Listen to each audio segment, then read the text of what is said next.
Hi, Dyslexic Genius here, Brett Hurt. What I'm going to talk about is a fully disassembled top end of an Amberola A-1, and I'm going to show you the parts. It has unique screws to it and unique parts to it that only go for an Amberola A-1. So if you lose one of these screws, you're going to have a thing, Houston, you really have a big problem to find another one of these.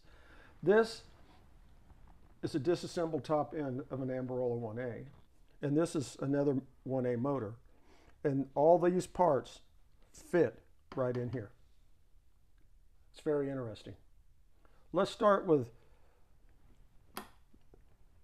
engagement to play, this handle right here. These are made out of cast iron, and originally this one is very early because they nickel plated the handle instead of copper plating it. Well, they copper plated the rest of the cast iron, and over time this copper is going to turn green on you, and I had to clean all that off. So these are not the same age machines? No, then? no, these are not the same age. This is off a Lyric machine. The motors, all this is the same, but there are minute little changes in plating.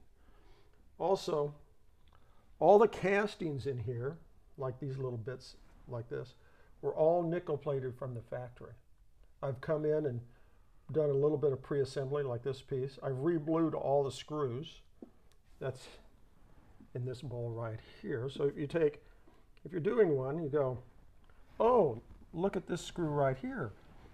You know, that looks cruddy. So when after you assemble it, you'll go, oh, that looks much nicer when you put it back together. Because we've repainted the whole other bed plate. I'll show you videos later. These screws here, like this one here, this is threaded in the middle with a pin. This is an adjustment. This is another special screw, and this is another special screw. So no other phonograph has these three screws? No. One of the things when disassembling it is the little lift lever here for the reproducer. It'll lock down. When it plays, this comes up when you release this handle. You can see when I move the handle, watch this move. See here? Mm-hmm. Well, when I got it apart, I found out that this piece was bent over. So I bent this all the way back. But they're gorgeous machines, all the castings. Even the spring right here that holds the half nut right here was nickel plated. And when you clean these, you have to have them absolutely pristine, like you're doing heart surgery. This shaft is a shaft that runs through the center of the mandrel shaft, which is this shaft here. This all drives all this. But it has this little washer and this little pin that fit in this slot. And then that, you can see on camera, we have two slots running down the middle of the mandrel shaft. And then this shaft, with that washer in there, goes in here like this. And when I took it apart, this was all rusted out. I re-nickeled this part. You cleaned it before you re-nickeled it? I cleaned and buffed it out, everything. Even when you look at these, even the lead screws on these are totally different. I mean, it's really fascinating stuff. Only you would wax ecstatic over a lead screw. This is a wonderful weight. You can see here how I've pre-assembled here, bluing, fixed this for the on-off mechanism. It sits in here like this. You put a screw in here and that moves. It's a lot of fun to look at these, you know, that they went to that much trouble to nickel plate all these castings and do all this work. Even underneath, all this stuff is nickel plated. These two pieces here, this is hooks to here, and all that fits into this top casting here. It's a lot of fun when you look at it. When you look at these, you go, here's the screw off a later motor that holds the horn in place.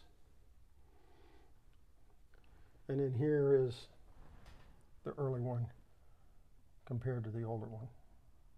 It's very interesting.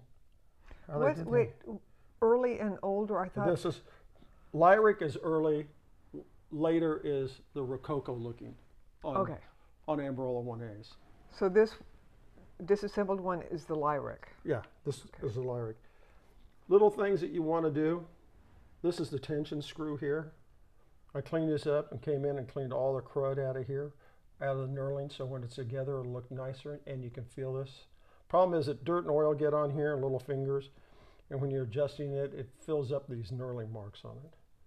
Also, these are the suspension springs, but there's one big spring, that one, and then there's that little one, and this is the tensioner spring for them, and that goes in here like that. And this is the tensioner for the belt. And that spring is longer and bigger than the rest of the springs on the motor. Just little things I wanted to point out that you have to do. This kind of looks like a model car. You got the model car kit and you go, oh, that's what it's supposed to look like. And I got all these parts here. It's a lot of fun, but it gets very complicated. And if you're going to take one apart, you need to document with cell phones. I never had that privilege in the beginning 40 years ago. And document how everything comes apart, where every screw goes, and how every screw goes back together. You know, it's a lot of fun, and that's my tip for the day.